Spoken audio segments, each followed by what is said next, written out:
there, welcome back to my channel. In today's video, I'm sharing my top 5 life mom hacks. I hope you guys like them, learn something new. If you have any mom hacks for me, feel free to leave it in the comments. If you like this video, give it a big thumbs up and don't forget to subscribe to my channel to see lots more mom videos like this. Okay, let's start with number 1. This is one I learned from another YouTuber. Her name is Emma. I'll link her channel below, Rummy Mummy 2. And that is, are you ready? This is my number 1 life hack, people. 1 load of laundry a day. Okay, now, I shared this with my friends on a Zoom call, because such is quarantine life, last week, and none of them thought that this was a good idea. None of them wanted to do it. And I get that. I don't know if I'm going to be able to impart to you guys how life-changing this is. I don't know if you can tell by my tone and expression, but please, for your sake, try it. It is amazing. So we're a family of 4. We have a lot of laundry because I have 2 little boys, and I would just reach these points every week where I had these piles and piles of laundry to do, and was really getting stuck and frustrated, and it just felt like the whole house was a mess because I couldn't get this laundry folded and put away. We no longer have laundry bins in each of the rooms. Literally, I mean, the whole house has been changed. We just have 1 laundry bin.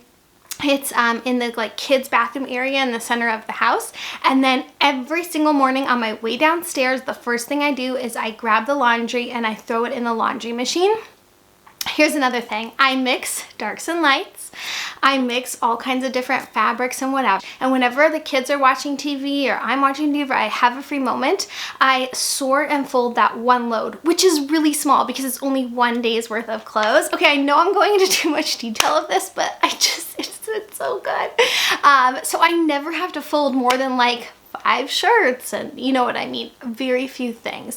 I also have a little system where I don't fold everyone's clothes. I don't fold my husband's clothes. He's getting 1 little pile at the end of the day. He can put that away himself. I only fold my kids' tops and bottoms. I don't fold their PJs. They can be crumply PJs. Nothing happens to them. They don't wrinkle. It's totally fine. So that has helped as well. And even if I fall behind by a day or so because one day got crazy, I still never have this huge mountainous pile of laundry that overwhelms me. So that is my number 1 life hack. Try it out. Let me know what you guys think of it. 1 load a day. My second mom hack for you guys is if you have little ones who struggle with getting dressed and ready in the morning, I have found that showing them the night before what the options for clothing are has really helped. This is a tip I got from my best friend who's a preschool teacher, and we were really struggling with getting dressed in the morning. My son didn't want to change out of his PJs. He didn't want to move on with the day. So what we did is every night before we went to bed, I showed him his options for the next day. And I always let him pick. Here are 3 different pairs of pants or 2 different shirts. You can pick what you want. And he would choose his outfit, and the next morning as soon as he woke up, I would change him into his clothes for the day. And that had helped so much because he didn't have the energy or interest in choosing clothes in the morning, but he was always frustrated in my choices. So if you have a kid that's picky about that kind of stuff, I really recommend that tip. My third tip for you guys is from one of my favorite parenting experts, Dr. Becky. I just shared a video with her on my channel, which you guys should definitely check out, all about toddler tantrums. And one of Dr. Becky's tips that has helped me so much is how to deal with negative emotions when you know they're coming. So for example, at the end of bedtime, our little bedtime routine, my older son was always asking for 1 more book, 1 more story. You know how it is. I think every kid does that. And I knew that he was getting upset and frustrated at the end of our book time because he didn't want to go to bed. So Dr. Becky's tip, and she explained it when using it with screen time, but it can apply to anything, is when you know there's an end point to something and they're going to be upset, you practice that negative emotion before you start. So for us, before we read our last book at night, we talk about how it's going to be sad when this book ends and we're gonna have to say goodnight. We know that that makes us a little bit sad. So let's practice being sad now before we read the book. And I know it sounds silly, and I know it sounds like, oh, aren't you just introducing the negative emotion before it happens?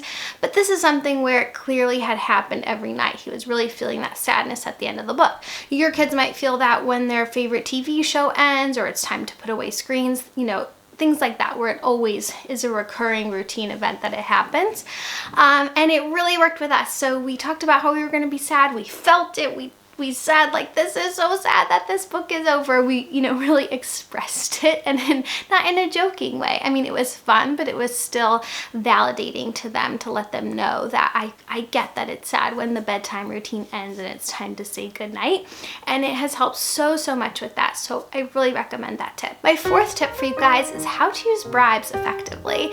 So for me, I like to focus on 1 or 2 areas in the day where I really want my kid to do something without a whole big struggle. So right now in our quarantine life, the only time we really have to leave the house and get out is for a stroller walk. And it's really hard with a 3-year-old and a 1-year-old to get everyone dressed and out the door, especially in the winter. And this is where I would involve my bribery. So my son loves a cookie here and there, and he knows that he gets his cookie for stroller walk. So I save it for stroller walk, and he doesn't get it till he's in the stroller with his coat on, with his shoes on, and we're going out the door. And before we even start getting ready for a stroller walk, we talk about picking out the cookie. He's gonna choose it, he's gonna bring it down with him, and I really make it an exciting treat to use for that stroller walk. And we even talk about this. So at the time where he really didn't want to go on stroller walks, I explained to him, I know you don't like it, I know it's hard putting on your coat when you're in the middle of playing, but this is something we need to do every single day, and I'm gonna make it better for you. I'm gonna give you a treat to do it. So rather than using punishment or force or, you know, having an argument every time, I employed this use of a reward for good behavior and jumping into the stroller, and it really has worked for me. My 5th tip for you is back to the baby days, which I'm still sort of in, and that is baby wearing. I really recommend wearing your baby in a wrap, in a carrier, just around the house when they're not in a good mood. So when it's witching hour, when it's just a little bit of, you know, time while you're getting things ready before nap time or lunchtime or whatever it is, and they're kind of in that like whiny mood where just like nothing can help, no toy's gonna cut it. I really recommend wearing your baby. A lot of people think baby wearing is just for when you're going out of the house or don't want to use a stroller, but I find that babies love to be comforted, obviously close to their mom, and if you just wear them throughout the day, even in your home, I found babies to be much more content, much more easygoing, and just easier to deal with, so you can get stuff done around the house too. So those are my 5 life mom hacks. I hope you found one of them that would work for you. Let me know about laundry a day, people. Let me know. And yeah, thanks for watching this video. I'll see you in the next one. Bye.